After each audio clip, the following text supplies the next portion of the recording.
दोस्तों, चीन धीरे धीरे मालदीव को कब्जे में लेने की तैयारी कर रहा है। ऐसा इसलिए कहा जा रहा है क्योंकि चीन का एक रिसर्च जहाज माले पहुंच रहा है। मालदीव के एक बंदरगाह पर माले सरकार ने चीन के जासूसी जहाज शियांग यांग होंग 3 शिप को ठहरने की अनुमति दी है। इसको लेकर भारत ने बुधवार 24 जनवरी को कहा कि जहाज शियांग यांग होंग 3 की हम निगरानी करेंगे। हिंदुस्तान टाइम्स की रिपोर्ट के मुताबिक भारतीय नौसेना हिंद महासागर क्षेत्र में शियांग यांग होंग 3 पर नजर रखेगा।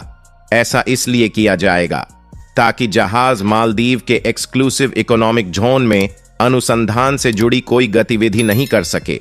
हालांकि मालदीव के विदेश मंत्रालय ने कहा कि चीन का पोत शियांग यांग होंग 3 मालदीव के जल क्षेत्र में रहते हुए कोई अनुसंधान कार्य नहीं करेगा। लेकिन न्यूज एजेंसी पीटीआई ने भारतीय रक्षा प्रतिष्ठान के सूत्रों के हवाले से बताया कि भारत जहाज की आवाजाही पर कड़ी नजर रख रहा है। चीनी जहाज को अनुमति भारत और मालदीव के बीच संबंधों में तनाव के बीच दी गई है। मालदीव के नए राष्ट्रपति मोहम्मद मुइज्जू ने सत्ता में आने और पदभार संभालने के बाद अपनी पहली विदेश यात्रा के तहत चीन की यात्रा की थी। परंपरागत रूप से मालदीव के राष्ट्रपति अपनी पहली विदेश यात्रा के तहत भारत की यात्रा करते रहे हैं। चीन का जलपोत माले सरकार की अनुमति मिलने के बाद ईंधन भरने के लिए मालदीव के एक बंदरगाह पर ठहरेगा। मालदीव के विदेश मंत्रालय ने मंगलवार 23 जनवरी को एक बयान में कहा कि चीन की सरकार ने पोर्ट कोल के लिए आवश्यक मंजूरी के वास्ते राजनयिक अनुरोध किया था। दोस्तों, पोर्ट कोल का अर्थ है यात्रा के क्रम में किसी जहाज का बंदरगाह पर कुछ देर रुकना।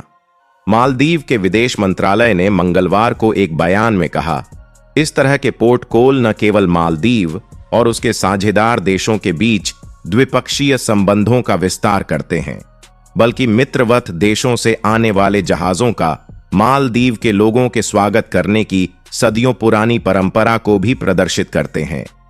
मालदीव लक्षद्वीप के मिनिकोय द्वीप से बमुश्किल 70 समुद्री मील और मुख्य भूमि के पश्चिमी तट से 300 समुद्री मील की दूरी पर है।